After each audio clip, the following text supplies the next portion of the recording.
Hey guys, we're going to explore a topic that's mysterious, fascinating, and deeply profound. You might not believe it, but what's about to unfold could change the way you see a part of history and belief systems we've never truly examined. One small warning: you might not be able to see what you know the same way again. So, before you get comfortable, take a moment to like the video and subscribe, but only if you genuinely enjoy what I do here. Comment your location and local time below. I love seeing where you're tuning in from and hearing your thoughts on this topic. Now, relax and let's begin our journey of discovery together. Imagine standing in a vast, silent desert at night. The stars above aren't just lights in the sky. They're eyes, watching, remembering. You don't know why, but something deep in your bones tells you that you've been here before, in another time, in another life. The air is thick with a presence, ancient, almost divine. You can't see it, but you can feel it pressing against your chest, whispering in a language you can't quite understand. That's how the first hints of a forgotten divinity come to you, not in loud proclamations, but in murmurs, in dreams, in fragments that history has tried to sweep away. This isn't a story about gods you've seen in textbooks or on stained glass windows. This is about the black gods of Africa, divine forces who ruled the spiritual and cultural life of entire civilizations, only to be silenced, replaced, and erased. If I told you that these gods once shaped the earliest human understanding of the cosmos, of creation, morality, power, you might raise an eyebrow. If I told you they were deliberately removed from the pages of sacred history, you might feel a mix of curiosity and outrage. And that's exactly where I want you, leaning forward, wondering what else you were never told. You see, when history is written by those with an agenda, truth becomes elastic. It stretches, reshapes, and eventually snaps into a form that benefits those in power. These African deities, rich in symbolism and wisdom, didn't just vanish. They were pushed aside, their temples dismantled, their rituals outlawed, their very names recast or buried in linguistic shadows. The first time you notice it is in the absences. Stories you thought you knew, creation tales, flood myths, prophecies, carry the faint fingerprints of something older, something darker-skinned, something deeply rooted in the soil of Africa. It's in the way certain biblical characters seem like echoes of older African gods. It's in the way religious art shifts over centuries, skin tones lightened, features softened, until what was once proudly African is presented as something else entirely. And you have to ask yourself, why? Why the need to erase? Why the effort to replace a rich pantheon with a singular, monolithic god whose image conveniently mirrors the conqueror's own? There is power in the image of the divine. If you can define what God looks like, who God favors, and whose story God inhabits, you can define entire civilizations. You can decide who has the right to rule and who is destined to serve. You can write laws, justify wars, and reshape morality itself in your image. But here's the thing: they couldn't destroy everything. Beneath the layers of rewritten scripture, under the dust of abandoned temples, inside the oral traditions carried by grandmothers in villages, the memory of these gods still breathes. They are not entirely gone. They live in the lullabies, in the carvings hidden in church basements, in the quiet rituals that people still perform without even knowing their origins. And as you stand in that desert in your mind, you begin to hear it more clearly, a low hum, a pulse. It's the heartbeat of something sacred that refuses to die. You realize this isn't just a story about the past. It's a living mystery waiting for you to step closer. If your heart's beating faster right now, that's not an accident. You've felt that pull before, maybe without knowing it. You've walked through museums and seen statues that seem to look right through you. You've read passages in holy books and felt a strange dissonance, like something was missing. And you were right. Something was missing. So I want you to stay with me. Keep your eyes open, your mind sharp, and your heart ready. We're about to start peeling back layers, some that have been in place for thousands of years. And I promise you, once you start to see, you can't unsee. Before we move deeper, I want to know, what do you think happens to a culture when its gods are stolen, renamed, and hidden? Drop your thoughts in the comments, because as we go further, your perspective is going to evolve. What comes next isn't just history, it's revelation. And you're about to be part of it. You step into the dawn of human civilization when the first cities were nothing more than clusters of mud brick dwellings, and the night sky was a map of the gods. In this time, Africa was not a continent in the background, as so many modern histories suggest. It was the stage upon which some of the earliest, most profound spiritual systems emerged.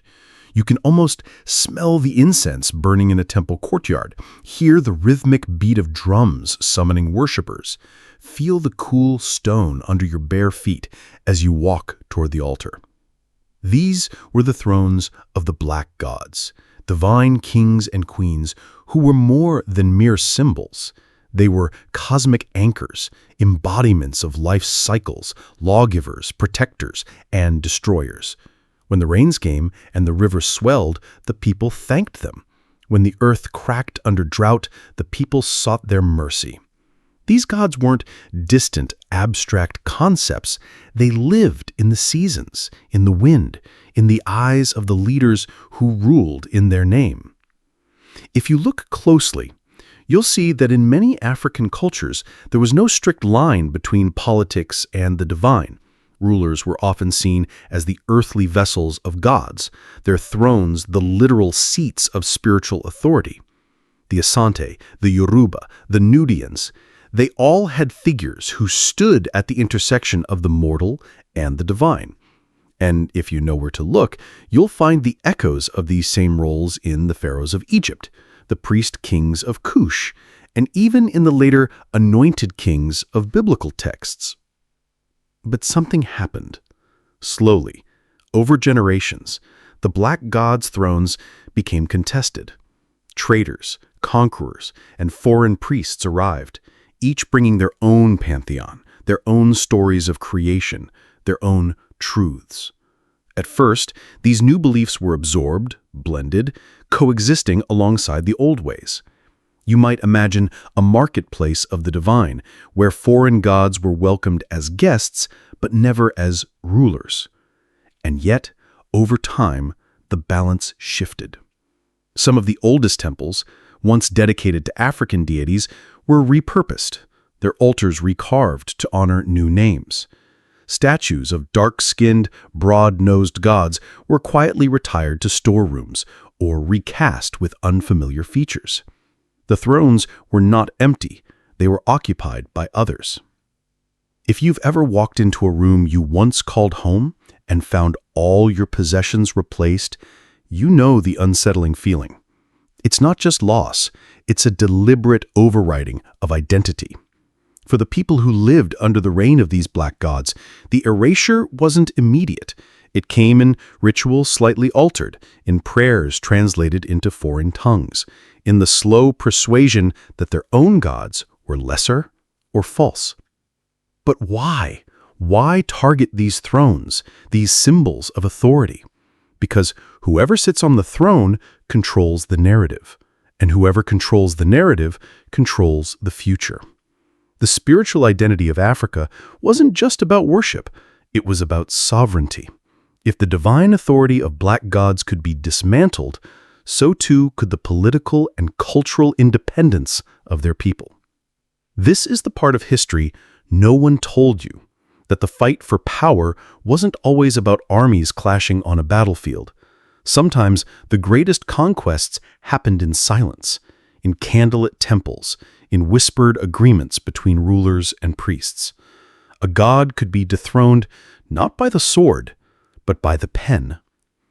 And yet, Even as these changes unfolded, resistance brewed. There were kings who refused to let go of their divine titles, priests who preserved the sacred chants in secret, and communities that carried the memory of their gods into the hills, away from the eyes of foreign rulers. They became the keepers of a flame that refused to go out, even when the world tried to smother it. I want you to imagine for a moment if those thrones had never been taken, if those gods had remained in plain sight, how different would the world look today? Would the image of divinity be more diverse? Would the moral codes of our societies reflect different values, ones rooted in African philosophies of balance, community, and reciprocity? The answer might surprise you, and it's a question worth exploring because as we keep peeling back the layers, you'll see just how much of the modern religious landscape still rests on the foundations these black gods built. So, as we move forward, keep an eye on those thrones. Notice how they change, who occupies them, and how their new occupants tell their stories. Drop your thoughts in the comments. Do you think spiritual identity shapes political power? Or is it the other way around? Either way, the next step in our journey will show you just how far this divine legacy reached and how it became the bedrock of one of the world's most famous civilizations. You follow the river north, its waters glinting under the sun like molten gold. The air grows heavier, and in the distance you see monuments rising from the earth. Structures so vast and precise they seem impossible without divine guidance. This is the Nile Valley, the cradle of a civilization whose gods stood taller than time itself. But here's the thing. When you strip away the marble gloss of later retellings, you find that Egypt's pantheon was deeply, unmistakably African. Close your eyes and picture the gods of Kemet, the land we now call Egypt. Not the sanitized versions you've seen in Hollywood, but the original visions, skin rich as fertile soil, noses carved with strength, eyes like deep pools reflecting the sun. Their forms carry the essence of the land itself. Osiris, the god of resurrection, whose black skin symbolized the life-giving silt of the Nile. Isis, the mother goddess, crowned with the throne, embodying both regal authority and nurturing power. Anubis, the jackal-headed guide to the afterlife, standing watch at the threshold between worlds. You feel the heat of the sun temples, the cool shadow of colossal pillars carved with hieroglyphs that tell not just myths, but living history. Each image, each symbol is a bridge to the spiritual heart of Africa. And yet, for centuries, there's been a quiet campaign to frame Egypt as somehow separate from its African roots, as if its genius rose from nowhere, detached from the continent that birthed it. But the art, the DNA, the oral histories of Nubia and Kush all tell a different story. The gods of Egypt were kin to the gods of the rest of Africa, sharing symbols, names, and even rituals. Now here's where it gets interesting. As centuries passed, some of these Egyptian gods began to slip into other cultures' myths, their features and stories reshaped. Osiris became entwined with green-skinned fertility gods of the Mediterranean. Isis traveled into Rome and later into Christian iconography, re-emerging as the Madonna and Child, skin lightened, name changed, but the motherly essence intact. If you look at early depictions of Mary holding Jesus, you might see echoes of Isis holding Horus. And you have to wonder, was this transformation intentional? A way of absorbing the power of the old goddess while erasing her African identity?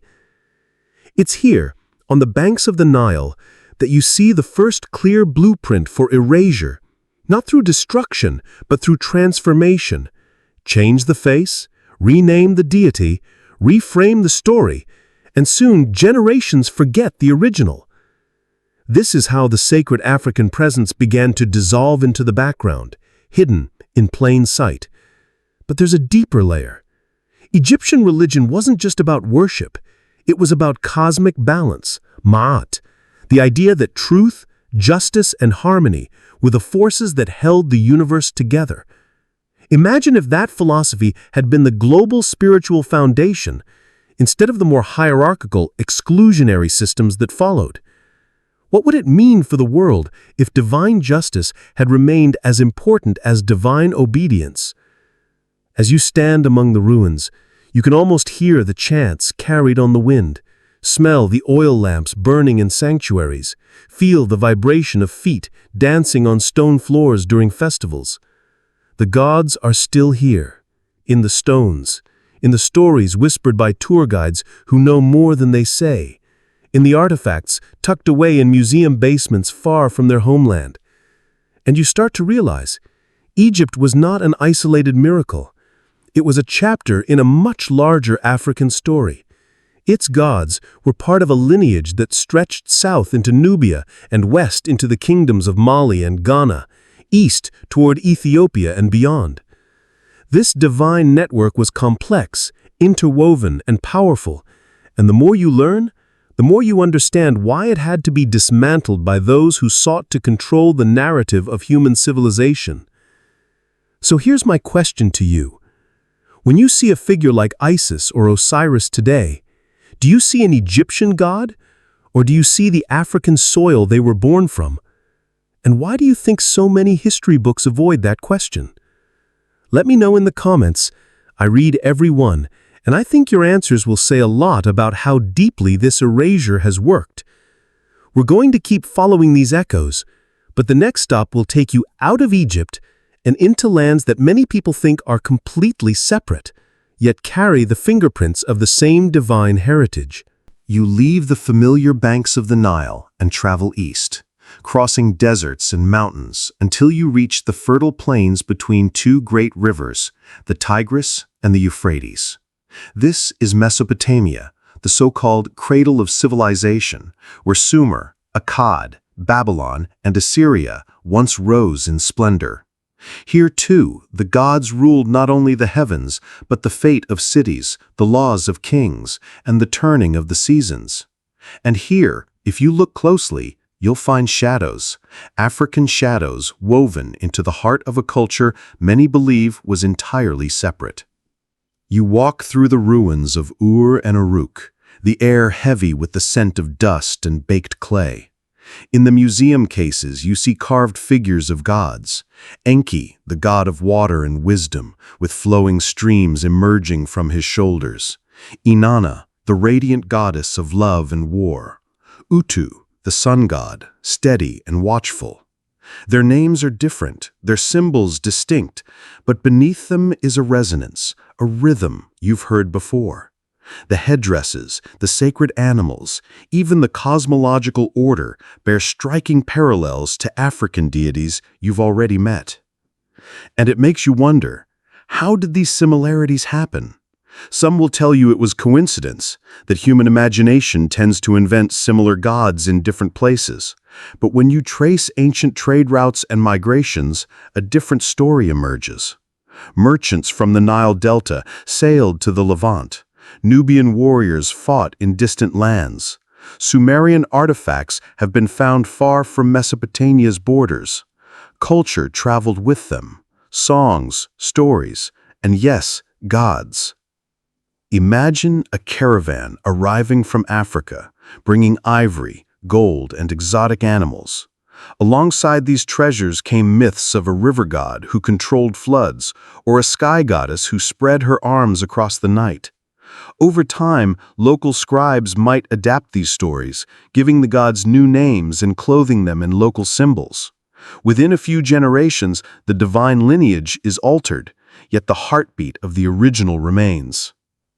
But there's another, less innocent possibility, that some of these gods were deliberately recast to fit a new power structure. In Sumerian creation myths, humans are made from clay mixed with the blood of a god, a motif that appears in African traditions too. Over time, these narratives can be reshaped to place the power of creation in the hands of a select few, diminishing the broader, community-centered divine order that African pantheons often embodied. You start to see a pattern. The transfer isn't just cultural, it's political. By integrating the power of foreign gods into your own system, you strengthen your authority while quietly erasing the source. It's spiritual appropriation on a civilizational scale. Look at the Epic of Gilgamesh, one of the oldest known works of literature. The flood story it contains is eerily similar to the biblical tale of Noah, which itself carries traces of even older African flood myths tied to river cycles and divine intervention. Each retelling smooths away the original names, reshapes the moral lessons, and adjusts the cast of divine characters until the connection is almost invisible unless you know where to look. And if you're paying attention, you'll see how this process sets the stage for what comes later: the rise of monotheism and the systematic removal of entire pantheons from the official record. Mesopotamia becomes a kind of rehearsal space where the art of absorbing, renaming, and ultimately erasing gods is perfected before it spreads elsewhere. I want you to picture this. A temple priest in ancient Ur writes an inscription praising a god that has been known for centuries. The name on the tablet is new, but the description, the powers, the symbols, the myths, matches a god worshipped thousands of miles away in Africa. The connection is never acknowledged publicly, but it's there, carved in stone. Generations later, only the new name survives, and the old one is lost to myth. So here's my challenge to you. The next time you hear a story from ancient Mesopotamia, ask yourself whose voice you're really hearing. Is it the voice of the land between the rivers, or is it the echo of a god whose thrones once stood on African soil? The trail is getting warmer now. We've seen how Africa's gods spread their influence into Egypt and Mesopotamia, only to be reshaped and renamed. Next, we'll see how this quiet rewriting reaches into one of the most powerful collections of texts in human history, and how it changes everything you thought you knew about the divine. You turn the pages of a book you think you know well. The weight of it is familiar in your hands. The verses almost sing themselves in your memory. But as you read, something unsettling creeps in. Not from what is there, but from what isn't. This is the Bible, the cornerstone of 3 major world religions, and yet, buried deep between its lines, a quiet vanishing act has taken place. The traces of Africa's gods are faint but real, and once you start to see them, you can't unsee. Imagine you're listening to an old family story told by your grandmother. You know the version by heart, but one day you notice that a certain character is gone. No one explains why. The plot still makes sense, but the rhythm feels different. That's how the erasure works. The names of black gods, once part of the shared spiritual vocabulary, are missing, replaced by the singular name of Yahweh. The myths they shaped are rewritten so seamlessly that most people never realize anything changed. If you've read the Old Testament closely, you might have stumbled on verses that hint at older, plural traditions. Let us make man in our image. You shall have no other gods before me. That language doesn't appear in a vacuum. It points to a time when divine plurality was the norm, when Yahweh was one among many. And if you look at early Israelite history, you'll find evidence of goddesses like Asherah, once considered the consort of Yahweh in certain communities, later scrubbed from the record as monotheism tightened its grip. Now imagine those other gods weren't just random local spirits, but deities with African lineage, gods whose symbols and stories had traveled north along trade routes, whose worship had been woven into the spiritual fabric of the Levant. Erasing them wasn't just about theological purity, it was about reshaping identity. By removing these figures, you erase the cultural memory of Africa's influence on the region's faith. Here's the twist. The erasure wasn't always violent. Sometimes it was subtle, almost surgical. Take the story of Moses in Egypt. You've been told it's about the liberation of the Israelites from bondage, but if you read between the lines, you'll notice the deep presence of Egyptian and therefore African imagery, rituals, and law codes. The Ark of the Covenant, for example, mirrors sacred chests used in African temples. Even the Ten Commandments bear striking resemblance to older moral codes carved into the walls of Egyptian temples under the guiding principle of Ma'at. Yet in the retelling, the connection is severed. The origin point becomes invisible. And that's the genius and the tragedy of this vanishing act. The Bible retains the structure, the moral weight, the mythic power of older African traditions, but strips away the acknowledgement. The house is still standing, but the foundation's nameplate has been removed. It's easy to miss unless you're looking for it. In Sunday school, you're taught the stories as though they appeared out of nowhere, delivered fully formed from the heavens. But in reality, these sacred texts are the product of centuries of cultural exchange, editing, and deliberate omission. Think about that. What would it do to your faith if you discovered that the God you were taught to worship had been shaped by gods your ancestors once prayed to? Gods who looked like you, spoke in your language, and walked in your landscapes. This isn't about tearing down belief, it's about expanding it, making it whole again. To know the full story is to reclaim what was taken. And if you can reclaim it, you can start to see the divine not as a weapon of division, but as a bridge between cultures that were always more connected than we've been led to think. So I want you to pause here and ask yourself, if the Bible you know is missing entire chapters of divine history, do you still see it the same way? Or does it become something richer, more layered, maybe even more human? Drop your thoughts in the comments because I suspect many of you are feeling the weight of that question right now. Next, we're going to look at how this erasure didn't stop with the words on the page. It reached into the very image of God, reshaping the divine face until it no longer resembled the people who first gave it form. You're standing in front of a painting, an image you've seen 1,000 times before. The frame is gilded, the brushwork exquisite. It shows God, or perhaps a saint, or perhaps the Christ himself, rendered in flowing robes and bathed in light. The face is serene, the skin pale, the features fine and European. And you realize this is not the face of the desert, not the face of the Nile, not the face of the land where these stories were born. This is the face of an edit. The transformation of the divine image didn't happen overnight. It was a slow, deliberate reimagining carried out through centuries of art, sculpture, and sacred iconography. In the earliest days, when gods were still many and diverse, their depictions reflected the people who worshipped them.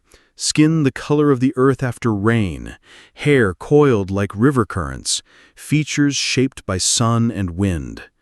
But as religious power consolidated, especially under empires with their own cultural ideals, those faces began to change.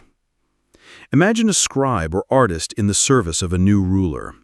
His instructions are clear. Preserve the sanctity of the story, but make the image align with the empire's sense of identity. A god once sculpted with broad nose and full lips is recarved with narrower features. A skin tone once deep and warm is lightened stroke by stroke until it mirrors the ruling class. Slowly, subtly, the divine becomes a reflection of the powerful. The genius of this transformation lies in its invisibility. Most believers never question the art they grow up with. They assume God has always looked that way. But art shapes the imagination. If every sacred image you see matches the conqueror's face, what happens to your sense of belonging in the story? What happens to your connection with the divine? And here's the thing, this wasn't just aesthetic, it was theological. By reshaping the face of God, you reshape who gets to claim divine favor. The erasure of African features from sacred art didn't just make the divine look different, it redefined holiness itself in racial terms. It sent an unspoken message: God does not look like you. This is why the manipulation of imagery is so powerful. It bypasses logic and goes straight to the heart. You can debate doctrine all day, but the image seeps into your subconscious. Over generations, it becomes truth. The original depictions, African gods, dark-skinned Christs, Ethiopian Madonnas, get tucked away in archives labeled primitive or folk art, as if they were less worthy of veneration. But the traces remain. If you walk into certain churches in Ethiopia today, you'll see paintings of biblical figures with deep brown skin, their halos gleaming gold against rich, dark tones. If you dig into early Christian art from Nubia, you'll find Jesus and the apostles wearing the faces of the local people. These aren't reinterpretations, they're continuations of an older truth that survived outside the reach of the European brush. The question is, why was it so important to change the divine face in the first place? The answer is unsettling: control. If the divine looks like the ruling class can claim divine authority. If the divine looks unlike the ruled may come to see themselves as outside the circle of divine favor. That psychological shift is worth more than any army. I want you to think about the first image of God you ever saw as a child. Whose face did you see? Did it look like your own, your family's, your community's? Or did it belong to someone from a faraway land, someone whose skin, hair, and eyes bore no resemblance to yours? That first image might have shaped your whole understanding of faith without you even realizing it. This is the quiet genius of the transformation. By changing the image, they changed the story. By changing the story, they changed the world. And the erasure doesn't stop here. We've seen the gods stripped from the text, their faces altered in art, but the next step is even more profound. It's the systematic dismantling of entire spiritual systems replaced with a single towering deity who leaves no room for others. And that's where we're heading next. You're in the middle of a crowded ancient marketplace. The air hums with the noise of bargaining, the smell of spices, the clatter of pottery. A man in fine robes stands on a raised platform, unrolling a scroll. His voice cuts through the noise. There is only one God, and all others are false. Around you, heads turn, whispers ripple. Some nod in agreement, others frown, their hands tightening around small talismans carved in the likeness of gods they've known since birth. You've just witnessed the opening move in one of the most strategic spiritual overhauls in history. The transition from many gods to one didn't just happen, it was engineered. The political and religious machinery behind monotheism's rise was powerful, precise, and relentless. For rulers, the appeal was obvious. If the people worship one God, and that God is tied to the throne, then loyalty to the divine and loyalty to the ruler become the same thing. Suddenly, controlling the kingdom means controlling the pathway to heaven.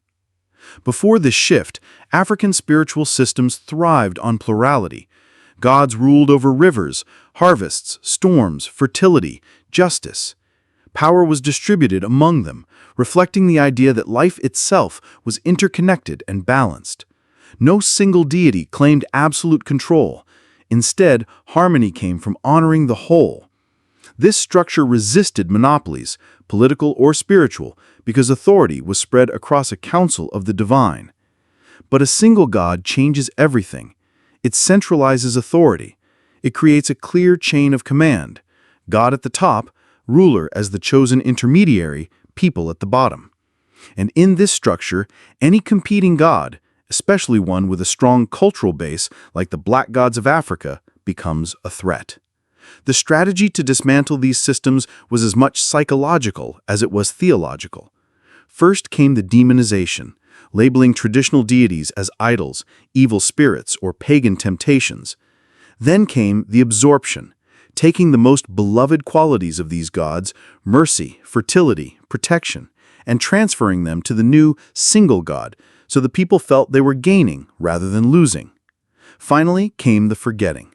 forbidding certain festivals, burning sacred objects, rewriting stories until the old gods were barely a memory. And it worked. Over time, people began to forget that their grandparents once prayed to a river goddess for rain or harvest god for abundance. They prayed instead to the single God for all things, often without realizing they were still speaking in the rhythms of their old prayers, just with a different name at the end.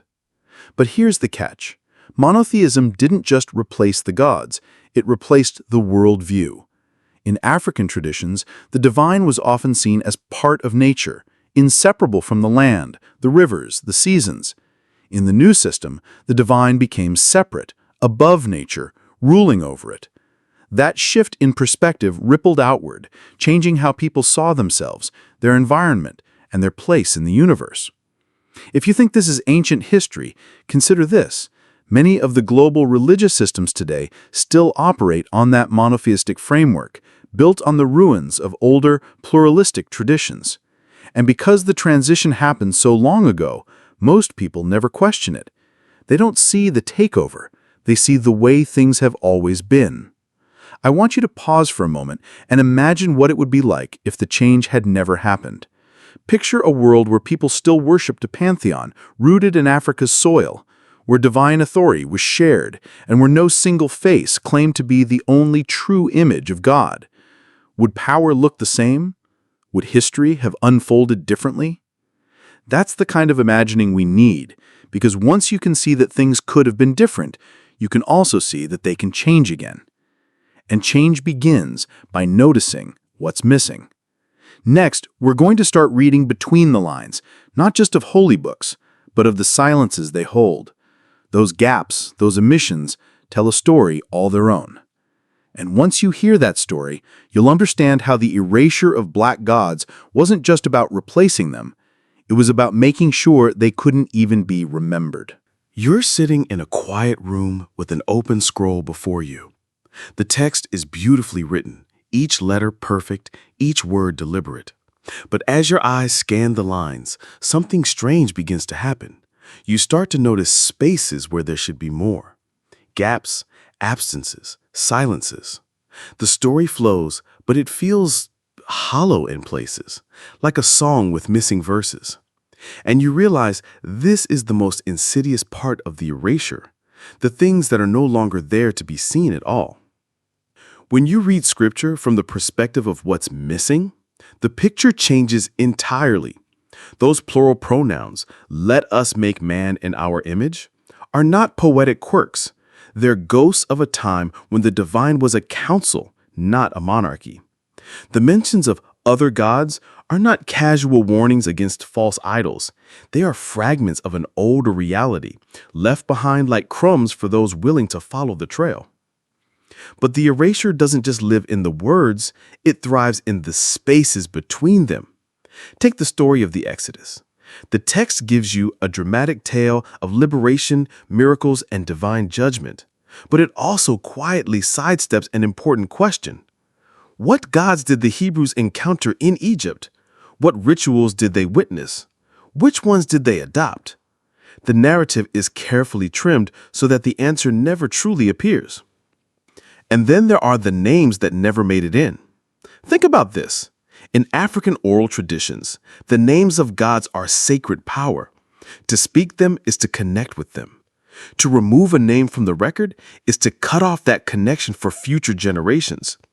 We know the names of Yahweh, Baal, and Marduk because they survived the editing process. How many African deities, once known in the Levant, were erased so thoroughly we can't even reconstruct their syllables? This is why reading between the lines is so important. The silences are not empty, they're deliberate. They tell you what the editors didn't want you to know. Every gap is a doorway to a suppressed story, and if you lean in, you can sometimes hear the echoes. For example, in the Psalms, there are descriptions of God riding on the clouds, controlling the seas, thundering over the waters. These are poetic images, but they also match the roles of specific African gods tied to storms, rain, and river floods. Did those ideas originate in Israelite worship? Or did they come from older traditions that were quietly folded into the Yahweh narrative? The text won't say outright, but the parallels are hard to ignore. The silence is also cultural. Whole ways of thinking about the divine, ways rooted in African cosmology, disappear from the official story. Concepts like the interconnectedness of all life, the balance of opposites, the moral responsibility to the land, these are downplayed or absent in favor of a theology centered on obedience to a single commanding voice.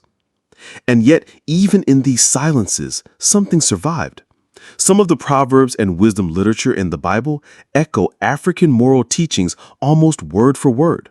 Certain ritual structures, like purification by water, the anointing with oil, the setting apart of sacred spaces, remain so close to African practice that you can feel the lineage if you know where to look. The challenge is this: when a story is told without its missing pieces, it becomes easy to believe that the version you have is the only one. That's the power of omission. It doesn't just hide the truth, it makes the truth feel non-existent. So here's my question for you. When you read a sacred text, do you ever think about what's not being said?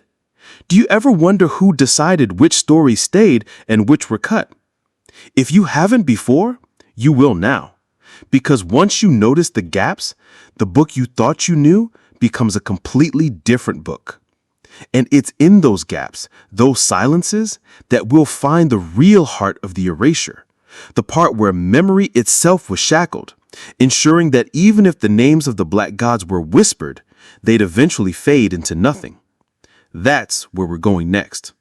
You're standing in the middle of a dusty courtyard. Around you, men in foreign uniforms unload crates from a wagon. Inside those crates are statues, carved in ebony and stone, wrapped in cloth as if to hide them from the light. A priest watches from the shadows, his hands trembling. He knows what's happening. These aren't just artifacts. They are the faces of his gods, about to be taken away. This is how chains are placed on sacred memory. Not always in the literal sense of iron around wrists, but in the subtle, suffocating way that culture is bound and forced to serve a new master. Colonization and religious conquest didn't just redraw borders and enslave bodies, they enslaved the imagination, the spiritual bloodline of entire peoples. When the European powers arrived in Africa, they didn't come alone. They came with missionaries, priests, and soldiers of the cross. And their mission was clear: dismantle the old spiritual systems, replace them with the truth of their own faith, and ensure the change was permanent. This meant destroying temples, outlawing rituals, and shaming traditional practices as primitive or demonic. But perhaps the most devastating tactic was the rewriting of identity. If a people could be convinced that their gods were false, that their ancestors' faith was an obstacle to salvation, they would begin to reject their own heritage. They would pass that rejection down to their children until the memory of those gods was no longer a point of pride, but a source of shame. The chains tightened further when colonizers controlled education. History books were stripped of references to African divinity, replaced with narratives that began only when Europeans arrived.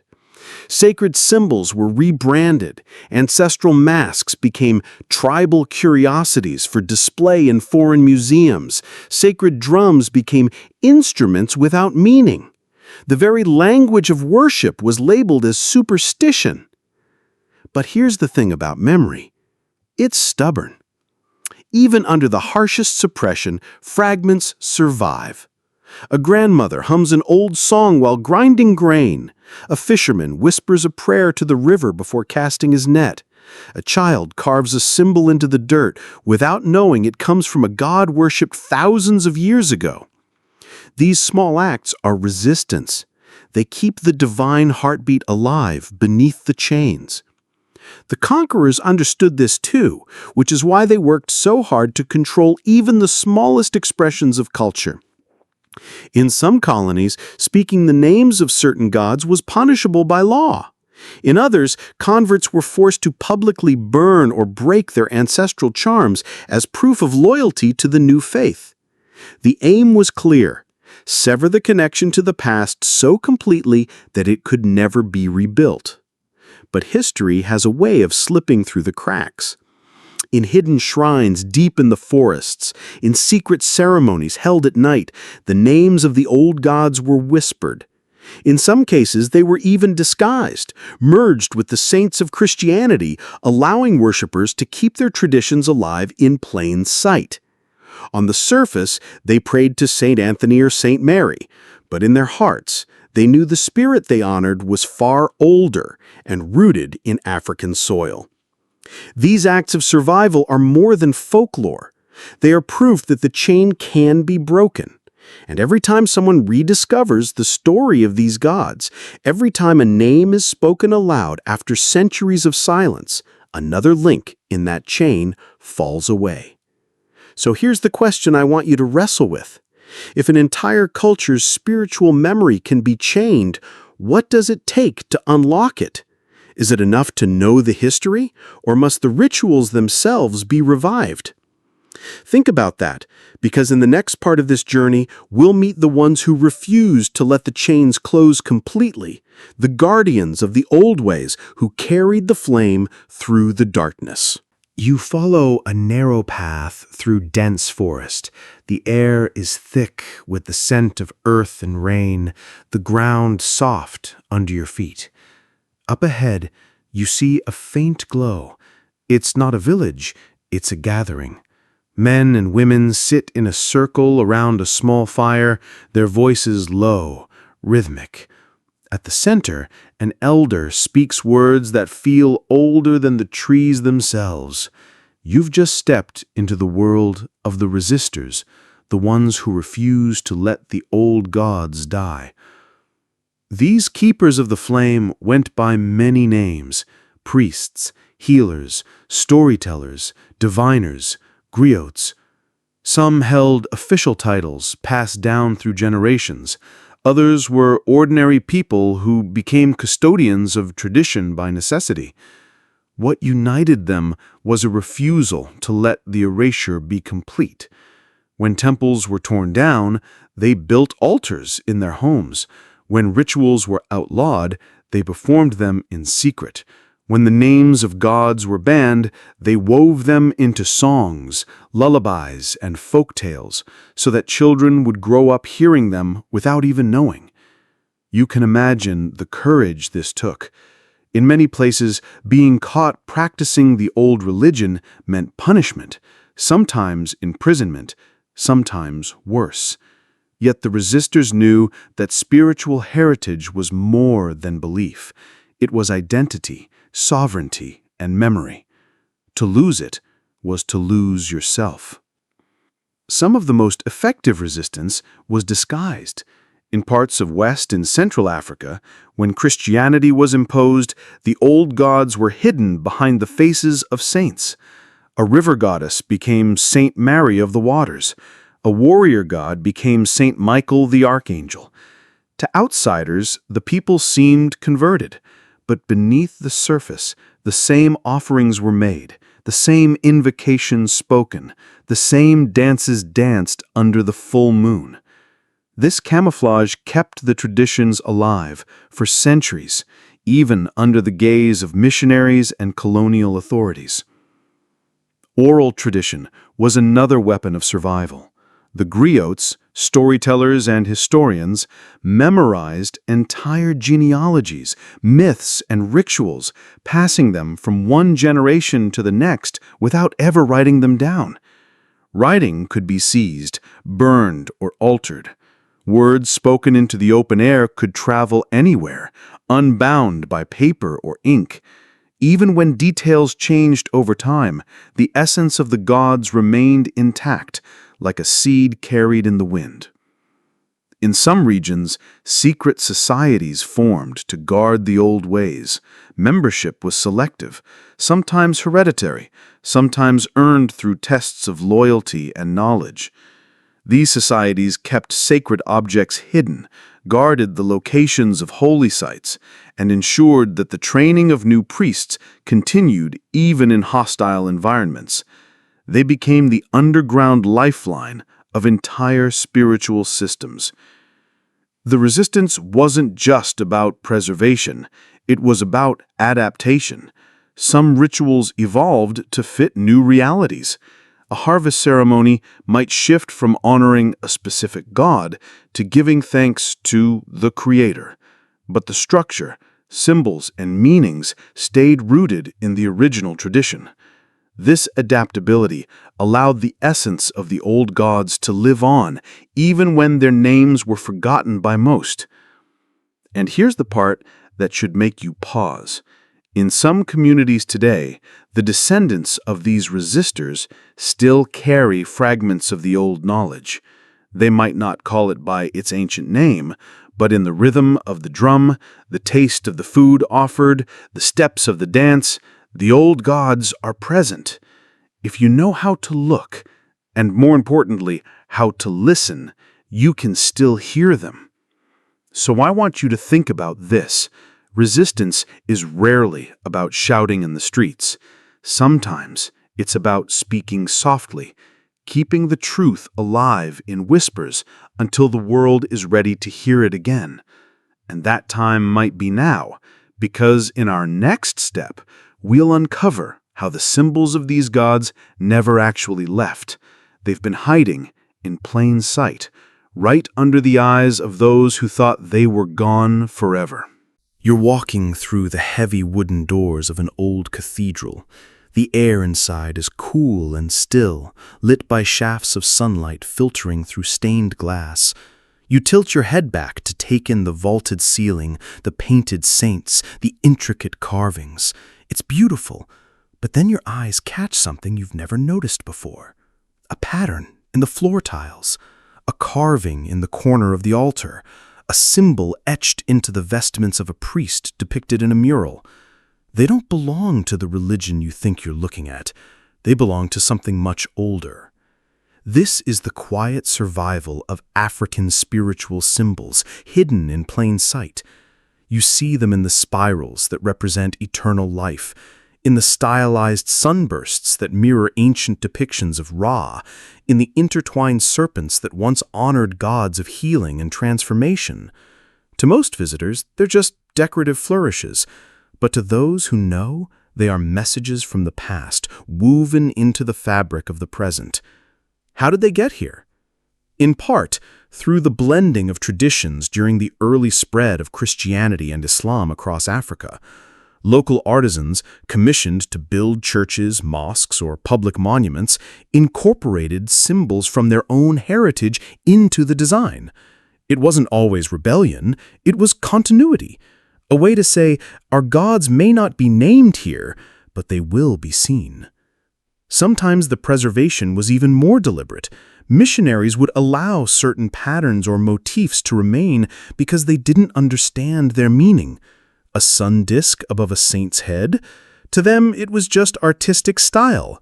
But to those who carried the memory, it was the Aten, the solar power worshipped in Egypt, or the halo of a West African creator god. You find it in music, too.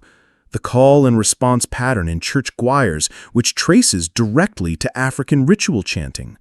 In the drum rhythms that accompany certain hymns, echoing the heartbeat of ceremonies once held under open skies. Even the way some congregations sway and move during worship carries the pulse of African dance traditions meant to invite the divine into the body. It's in the architecture. The circular layout of some old churches in Ethiopia and Sudan mirrors the structure of pre-Christian temples. The placement of altars facing east toward the rising sun recalls solar worship long predating the new faiths.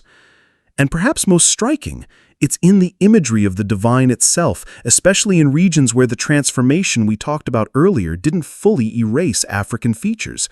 In certain icons and statues, you still find the deep brown skin of saints, the full lips and wide noses that speak of the land they came from. Some of these survive in rural churches where foreign influence never fully dictated the art. What does this mean? It means the erasure was never complete. It means that despite centuries of suppression, African divinity continued to flow into the new systems, shaping them from the inside. And once you start seeing the symbols, you can't stop. They appear everywhere, in robes, in jewelry, in architectural details, in seasonal festivals. Imagine walking into a cathedral and suddenly realizing that the carved lion at the base of the pulpit is not just a biblical symbol of Judah, but also a direct nod to the lion gods of Nubia, or that the water poured during baptism echoes the libations once offered to river spirits. The continuity is there. It's just been hidden under new names. So here's my challenge to you. Next time you enter a sacred space, whether it's a church, mosque, or temple, look closely. What's carved into the walls? What's embroidered into the cloth? What patterns are in the floor? You might just find that the black gods never truly left. They've been here the whole time, waiting for someone to recognize them. And in the next part of our journey, we're going to do exactly that. Call these gods by their names again, bringing them out of the shadows and into the open. You're sitting beside a fire under a night sky so clear it feels like the universe is leaning in to listen. The flames crackle, and an elder begins to speak. At first, it's just a story about rivers that walk, about mountains that speak, about the birth of the first light. But then, woven into the tale, you hear a name. It's not a name you've read in any holy book. It's older, heavier. It carries a rhythm that feels like it was meant to be sung. And as you hear it, you feel something shift, like a door opening inside you. This is the moment the forgotten names return. For centuries, they were hidden, whispered only in secret. Many were lost to time, swallowed by the silences we've talked about. But some survived, in songs, in proverbs, in coded prayers passed from one generation to the next. Names like Niame, the Sky Father of the Akan people, whose reach extends over the earth like an endless canopy. Oshun, the Yoruba goddess of love and fresh waters, whose laugh is said to heal the heart. Amun, once hidden in the temples of Thebes, the invisible god whose breath was life itself. Ma'at, the embodiment of truth, balance, and justice, without whom even the gods could not stand. These are not relics, they are living currents of meaning that still have power when spoken aloud. To call these names is to undo part of the erasure. It's to acknowledge that they were here first, that their wisdom shaped the very foundations of the spiritual traditions that replaced them. Every name is a thread, and when you gather enough threads, the old tapestry begins to reappear. But there's something else that happens when you say the names. You feel them looking back at you. It's as if across time and space, the gods themselves lean forward to see who has called them. You sense an exchange, not of words, but of recognition. They remember you, even if you've just remembered them. Some people fear this. They've been taught that these names are dangerous, that they belong to false gods or dark powers. But what if the danger isn't in the gods themselves, but in what they represent? A history, an identity, a sovereignty that certain powers worked very hard to bury. Speaking the names isn't about worshiping blindly. It's about refusing to let someone else dictate which parts of your heritage are worth keeping. In some places, this revival is already happening. Festivals are being held in honor of gods whose names hadn't been spoken publicly in generations. Artists are carving their likenesses again. Musicians are writing songs to them. Scholars are piecing together their histories from oral traditions and surviving records. It's not just about the past, it's about the future. Because when you know the names, you can teach them. And when you teach them, you make sure they can't be erased again. So here's what I want you to do. If you come across one of these names, maybe in a story, maybe in a piece of art, maybe in a half-forgotten family saying, say it aloud. Feel the weight of it in your mouth. Notice what it stirs in you. Share it with someone else. That's how the restoration begins. Not with grand declarations, but with simple acts of remembrance. Because once the names are back, the next step is inevitable. You'll start to feel their presence, not just in history, but in yourself. You'll realize this isn't only about gods out there. It's about the temple you carry within. And that's exactly where we're going next. You wake before dawn. The world is quiet, the kind of quiet that feels like it's holding its breath. You step outside, and the cool air wraps around you. There's no temple in sight, no altar, no priest. Yet you feel something sacred. It's not coming from above or from any carved image. It's coming from you. This is the realization that the temple isn't just a place you visit, it's the space you carry inside. Every prayer you've ever spoken, every ritual your ancestors ever performed, every story they passed down, it all lives in you. The awakening of the inner temple is not about adopting new beliefs. It's about remembering what was already there. Think about it. For generations, the erasure of the black gods wasn't only an attack on history, it was an attack on identity. If you can convince people that the divine doesn't look like them, doesn't speak their language, doesn't move through their land, you sever the link between them and their own sacred power. But when you awaken the inner temple, you reforge that link. The process begins quietly. You start to notice moments when you feel most alive, standing in the rain, touching the soil, hearing a drum beat, watching the sun set. In African cosmologies, these aren't just moments of beauty. They are encounters with the divine. The rain is the blessing of a sky god. The soil carries the breath of the earth goddess. The drumbeat is a heartbeat of creation itself. And when you recognize that, you begin to live differently. You also start to reclaim rituals, not because someone tells you to, but because they feel right. Maybe you pour a little water on the ground before you drink, an offering to the ancestors. Maybe you light a candle and speak a name you learned in the last section. Maybe you wear a symbol you discovered was sacred long before it became decoration. These aren't empty gestures, they're activations of memory, ways to keep the inner temple lit. The awakening also challenges you. It asks you to unlearn the idea that holiness is only found in distant places or mediated by authority figures. It calls you to trust your own connection, to honor the wisdom you carry in your body and your bloodline. That's not always easy.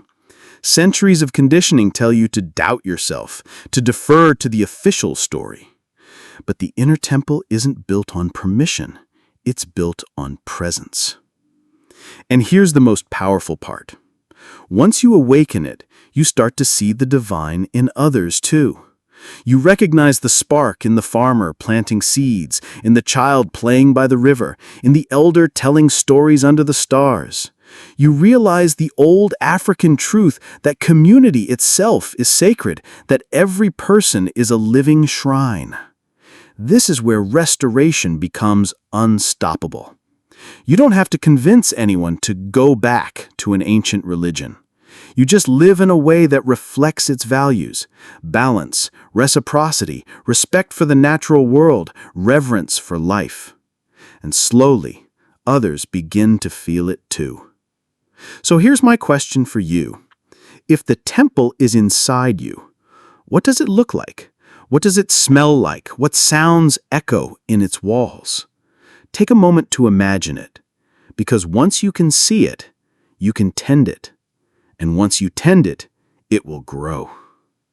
In the next part of our journey, we'll step out from the personal and look at the collective, how communities around the world are working to bring back not just the memory, but the living practice of these once erased gods.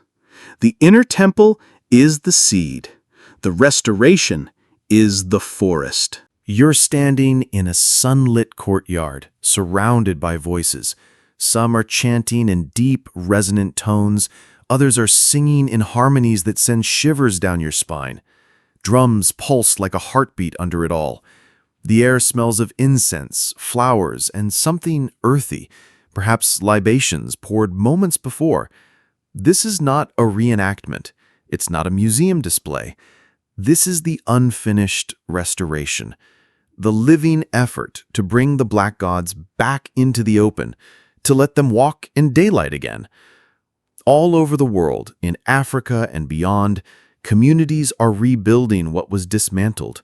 Some start with research, digging into archives, traveling to remote villages, recording oral histories from elders before the knowledge fades. Others begin with art, painting murals of African deities in public spaces, carving statues, composing music rooted in ancient rhythms. These acts are more than creative expression. They are declarations. We are still here. Our gods are still here. In West Africa, festivals once forced underground are returning to public life. In the Caribbean and the Americas, descendants of enslaved Africans are reclaiming spiritual systems like Ifa, Vodun, and Santeria, honoring both the gods and the ancestors who carried them across oceans in chains. In parts of Ethiopia, Nubia, and Sudan, ancient sites are being restored, not only for tourism, but for worship. Even in urban centers far from the African continent, small gatherings in apartments or parks are offering prayers to gods whose names were almost lost. The restoration is not without resistance. Some religious authorities condemn it as heresy, some governments view it as a threat to national unity, and some community members, shaped by generations of erasure, struggle with feelings of fear or shame about honoring the old ways. But restoration doesn't need universal approval to begin. It thrives in small acts. A mother teaching a child a song to Oshun, a man wearing the Adinkra symbol for wisdom on his pendant, a group of friends gathering at a riverbank to give thanks to the spirit of the waters. What makes this moment different from the past is connection. In the digital age, people can share knowledge across continents. An elder in Ghana can teach a ritual to someone in Brazil via a video call. A scholar in Kenya can post translations of ancient prayers that inspire readers in London or New York. Artists can merge traditional imagery with modern design, reaching audiences who may have never heard these names before. But the restoration is also careful. There's a recognition that bringing these gods back into view isn't about turning them into fashion trends or tourist attractions. It's about respect, about grounding revival in understanding and sincerity. That means asking the right questions. What does it mean to honor these gods today? How do we avoid repeating the mistakes of those who erased them? How do we carry the sacred forward without diluting its power? The truth is, this work will never be finished. You can rebuild temples, revive festivals, restore names, but restoration isn't about reaching a final point. It's about keeping the thread unbroken, ensuring that the divine presence of the black gods flows into the future as strongly as it did in the past. So here's something to consider. What part could you play in this restoration? Could you learn a song, a story, a symbol? Could you teach it to someone else? Could you speak one of the old names out loud? That's how the work moves forward, through thousands of small acts that together form a wave. And when that wave gathers enough force, it doesn't just restore history, it changes the present. Which brings us to where our journey has been leading all along. The understanding that despite everything, the sacred power of the black gods never died. It survived. And it's still calling. You stand at the edge of a cliff as the sun dips low on the horizon. The sky burns with gold and crimson, and for a moment, the light feels almost alive, like it's reaching for you. You close your eyes, and you can hear it, the low hum that's been following you since we began this journey, the heartbeat of something ancient, something that refused to be silenced. This is the truth you've been walking toward. The sacred power of the black gods never truly vanished. It survived in the spaces between words, in the symbols carved into stone, in the stories whispered at night. It survived in the resilience of the people who carried it through conquest, colonization, and erasure. It survived in you. Think about the path we've traced, across the thrones of ancient Africa, through the temples of Egypt, the ziggurats of Mesopotamia, the edited pages of the Bible, the altered faces of the divine. We've seen how power replaced plurality with singularity, how the image of God was reshaped, how whole spiritual systems were dismantled to make way for one. But we've also seen the cracks where the light still came through. Resistors who guarded the names, symbols hidden in plain sight, rituals disguised as something else, and the modern movements working to restore what was taken. The survival of this sacred power is not just historical, it's spiritual. It means that no matter how complete the erasure seemed, it was never total. The gods adapted, they changed form, traveled across oceans, lived in new languages. They became saints, symbols, metaphors, and in doing so, they slipped past the guards at the gates of history. The question now is not whether they can be restored. They already are, in countless small and quiet ways. The question is whether you will recognize them when you see them. Will you hear Oshun in the sound of flowing water? Will you see Ma'at in the moments when truth and balance find their way back into a conversation? Will you feel Nyame's vast presence when you stand under a night sky so wide it makes you small? This journey has shown you that restoration isn't about returning to a perfect past. It's about carrying forward the essence that survived, adapting it to the present, and letting it shape the future. And that future isn't something you watch from a distance. It's something you build, choice by choice, act by act, name by name. So, as you stand here, at the edge of what's been revealed, I want you to remember one thing. The sacred power was never truly theirs to erase. It belongs to the people who keep it alive, and now that includes you. The sun sinks lower. The hum in the air grows softer, but it doesn't fade. It's inside you now, in the rhythm of your breath, in the beat of your heart. The journey may have brought you here, but it hasn't ended. You'll carry it forward into the next conversation, the next act of remembrance, the next moment when you choose to see what others overlook. Because the gods are not gone. They are only waiting to be recognized. So, are you ready to keep exploring this journey? If what we uncovered tonight made you rethink everything you thought you knew about history and religion, don't hesitate to share your thoughts. Drop a comment below. Let me know what you think about this buried truth. And don't forget to hit like so this message reaches others searching for answers too. This journey has only just begun, and if you truly want to go deeper, subscribe and hit the bell. The next secrets might just change everything, and I want you to be the first to hear them.